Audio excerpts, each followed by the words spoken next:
आइए स्टार्ट करते हैं आज की क्लास। सो बच्चों, क्वेश्चन नंबर 1 देखिए, page number 148 I think. Question number 8, what is the kinetic energy of an object? किसी ऑब्जेक्ट की काइनेटिक एनर्जी क्या होती है? तो जवाब है, जो ऑब्जेक्ट मोशन करता है, कोई भी ऑब्जेक्ट जो मूव कर रहा होता है, जो मोशन कर रहा होता है, उसके पास उस टाइम जो एनर्जी होती है, तभी तो वो मूव कर रहा है ना।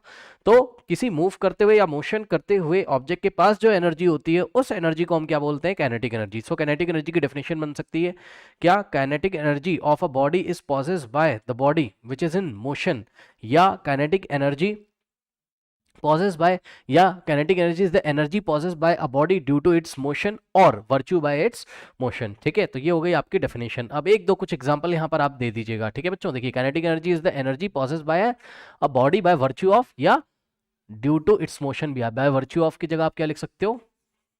ड्यू टू इट्स मोशन, जैसा एनसीईआरटी में लिखा हुआ आप ये भी लिख सकते हो। ठीक है ना।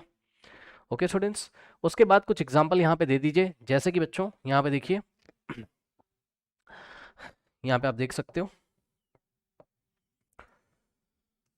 अ body uses kinetic energy to do work. ये भी बता दीजिए कि भाई जिस बॉडी के पास काइनेटिक एनर्जी वो वर्क भी कर सकती है। यस, जैसे कि कोई बॉल है, मैंने आपको कई बार एग्जांपल दिया एनसीईआरटी में, एक बॉल है। ठीक है बच्चों, ये बॉल v वेलोसिटी से मोशन कर रही है इस डायरेक्शन में, और यहाँ स्टम्प्स लगे हुए हैं। स्टम्प्स जो होते हैं, है ना, बैट बॉल खेलते हो ना आप, क्रिकेट मैच में स्टम्प्स होते हैं ऐसे।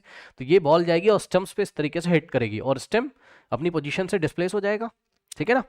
तो इस बॉडी के पास, चलती हुई बॉल के पास काइनेटिक एनर्जी है, और जिस भी बॉडी के पास एनर्जी होगी, किसी भी टाइप की एनर्जी हो, काइनेटिक एनर्जी हो, पोटेंशियल एनर्जी हो, वो किसी भी बॉडी जिसके पास एनर्जी होती है वो पक्का वर्क कर सकती है, याद रखिएगा। ठीक, तो ये बॉल सामने जाके स्टंप पे वर्क भी कर सकती है, ये बात भी आपको वहां बताना पड़ेगा एग्जाम में। ठीक, कि जिस बॉडी के पास काइनेटिक एनर्जी होती है वो वर्क कर सकती है। कुछ एग्जाम्पल दे दीजिए, जैसे चलती हुई बॉल स्टंप्स को गिरा सकती है।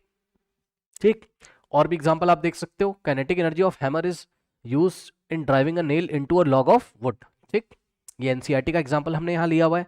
एक हैमर इस तरीके से ले लीजिए, और हैमर को बहुत तेजी से नेल, ये देखिए, ये एक वुडन ब्लॉक रखा हुआ है, ये एक वुडन ब्लॉक रखा हुआ है, और इस पर एक आयरन नेल लगा दिया हमने।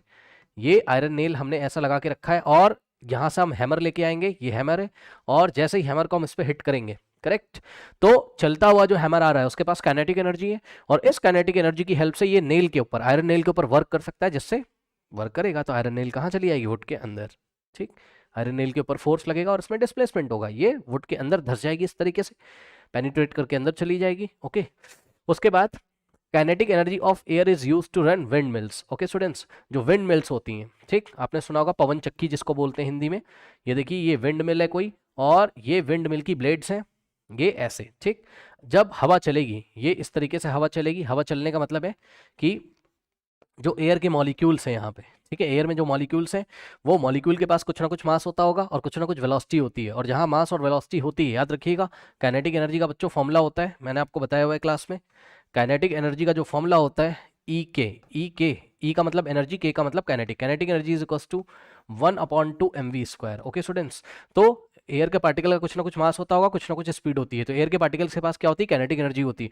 तो ये इस तरीके से आ रहे हैं और ब्लेड को हिट करेंगे, जैसे ही ब्लेड को हिट करेंगे ये इस तरीके से घूम जाएगा, ब्लेड्स घूमेंगे, और ब्लेड से कनेक्टेड एक शाफ्ट लगा होता है यहाँ पे, और ये शाफ्ट ऐसे नीचे आता है, और ये यहाँ पे टरबाइन में लगा होता है। ठीक, यहाँ टरबाइन होती है, और टरबाइन से कनेक्टेड होता है जनरेटर। ठीक, तो जब ये ब्लेड्स घूमती हैं, शाफ्ट ये वाला घूमता है इस तरीके से, ये नीचे वाले शाफ्ट को घुमाता है, और यहाँ से टरबाइन घूमती है, और टरबाइन जनरेटर में अंदर जो कॉइल लगी होती है कॉपर की, उसको घुमा देती है।